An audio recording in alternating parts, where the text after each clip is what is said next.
Kipriklarni tez qo'yishni o'rganamiz. Aytganimdek, kipriklarni tepadan va pastdan qo'ysa bo'ladi. Tepadan qo'yishni уже o'rgatdim. Bu esa video pastdan qo'yishni o'rgataman. Bu ko'rsatgan kiprigimni juda ham ko'p ishlataman. Ikkinchi men ko'rsatgan kiprigim esa mayda puchkavoy kiprik. Agar shuni ham qo'yishni o'rgating desanglar, ko'p kommentariyaga puchkavoy kiprikni qo'yishni o'rgating deb yozsanglar, qo'yishni o'rgataman. Bu qo'limda ko'rsatayotgan narsa bu kiprikning upakovkasi. Ustiga kleylarni shunaqa tomizaman. Xunuk ko'rinishi mumkin, lekin menga qulay. O'shaning uchun mana toza kiprikning upakovkasini olaman va kleyimizni shuni ustiga qo'yaman. Birinchi videoda aytganimdek, kiprikning o'zini kley bo'ladi, lekin menga u noqulay. Men shunaqa kleydan spesial foydalanaman. Shunaqa qilib ikkita tochka yonma-yon qo'yasizlar, uzun kaplab bo'lishi kerak. Keyin bilasizlar, kiprikning ichida shunaqa pinseplar chiqadi. Pinseplar juda ham kleylarga yopishib qoladi va shu narsa yomon.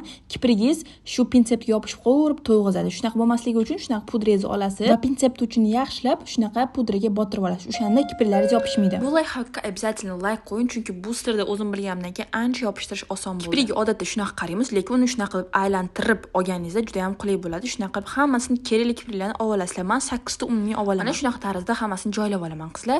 Keyin обязательно tushimizni olib, kipriklarimizni yaxshilab bo'yab olamiz. Kley kiprigimga yopishib qoldi degan g'albalar bo'lishi mumkin. Shunaqa bo'lmasligi uchun shunaqa qilib birinchi tushda bo'yab olib, keyin yopishtirasiz. Umuman kley sizni kiprigingizga shunaqa qilib mana men o'shagan tarzda siz ham xuddi shunaqa qilib ko'rayotganingizda bitta ahamiyat berib qarang, qanaqa qilib kiprikni ushlayotganimni. Bunda aylantirib oldim va ustki tarafiga kleyni surdim. Yaxshilab bu narsaga e'tibor beringlar, unda kipriklar bir-birlariga yopishib qolaveradi. Qo'yib bo'lganlardan keyin o'shaning uchun shunaqa qilib menga o'xshab ushab, hammasini ustki tarafiga kley yopishtiringlar qizlar. Mana hammasini shunaqa qilib yopishtirib qo'yib chiqaman qizlar. To'g'risini aytsam, bu layfhaklarni hammasini yiqquncha men juda ham ko'p asabim ketdi, chunki kleyim yopishib qolardi, kleyim kiprigimda qolib ketardi. Iltimos bu videoga ko'p like qo'yib qo'yinglar qizlar. Men hamma xatolarimni, ham bilgan layfhaklarimni sizlarga bittada bo'lishaman va sizlar bittada ideal qo'yishni o'rganasizlar qizlar. Mana shunaqa qilib ko'rayotganlarda kleyni tayyorlab oldim va shunaqa qilib endi kipriklarimizga qo'yib chiqamiz. Men hozir kameraga olganim uchun sal noqulayroq bo'ldi, lekin bunda oynaga prosta oddiy oyna bor-ku, oynaning oldiga kelasizlar, ko'zlarning tepasidan veka bor-ku, vekani osilgan joyi bo'ladi-ku, o'sha joyini ko'tarib, bunday qilib prosta aynan qarab qo'yishlar juda ham oson bo'ladi. Shunaqa ketma-ket qo'yib tashaverasizlar. Asosiysi kipriklarni ildizi o'sayotgan joyiga qo'ying. Ya'ni aytmoqchiman, kiprigingizni anaqa yopadigan joy bo'ladi-ku, soch o'smaydigan joy bo'ladi-ku, o'sha yerga yopishtirmanglar umuman. Shu qatta tuk boshlansa o'sha yerga qo'yinglar kiprikni. Mana ko'rayotganlarda hammasi shunaqa chiroyli qilib ketma-ket qo'yaverman qizlar. Agar shunaqa yopishib qolgan bo'lsa kiprik pinsepga, bu normal holat. Prosta yana shunaqa qilib pudraga botirib, yana davom ettirsanglar, xudo xohlasa chiroyli hammasi bo'ladi. Kiprik juda ham ayol kishini ochadi. Обязательно sizlar qo'yishni o'rganinglar qizlar.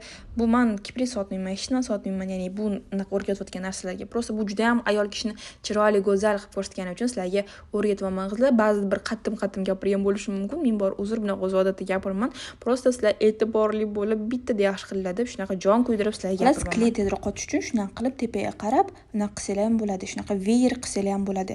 Va qizlar agar masalan kley pastki tarafiga qo'ygan bo'lsanglar va shunaqa yopishayotgan bo'lsa, shunaqa qilib oq pudrada prosta bunaqa qilib menga o'xshab yurg'izib chiqsanglar, o'shanda umuman yopishmaydi qizlar. Bu ham hech kim sizga yetmaydigan layfhak. Обязательно bu videoga like qo'yinglar. Shuncha sirlarni o'rgatganim uchun qizlar men juda ham xursand bo'laman, chunki bittadan o'zim shu hamma xatolarni sekin yiqilib bu xatolarni o'zim o'rgandim. Shuning sizlarga bittada o'rgataman. Eslatib o'tmoqchiman, men Xonzoda Akbarovaning kartitlar sotaman va bittada ikkita razmerga tushadigan, figurangizni qum soat qiladigan kartitlar kerak bo'lsa menda bor va qorinlar qolib ketgan bo'lsa, tug'ruqdan keyin yoki kesirdan keyin qorinlar qolib ketgan bo'lsa, обязательно kartitlarni kiyib ozodsiz bo'ladi.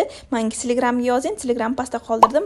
Hamma kartitlarim, figurangizni qum soat qiladigan kartitlarimiz haqida ma'lumotlarni tashlab beraman, rasmlar bilan, videolar bilan bemalol ko'rib, xarid qilsangiz bo'ladi. Zo'r narxlarda qilib beraman, dostavka ham bepul.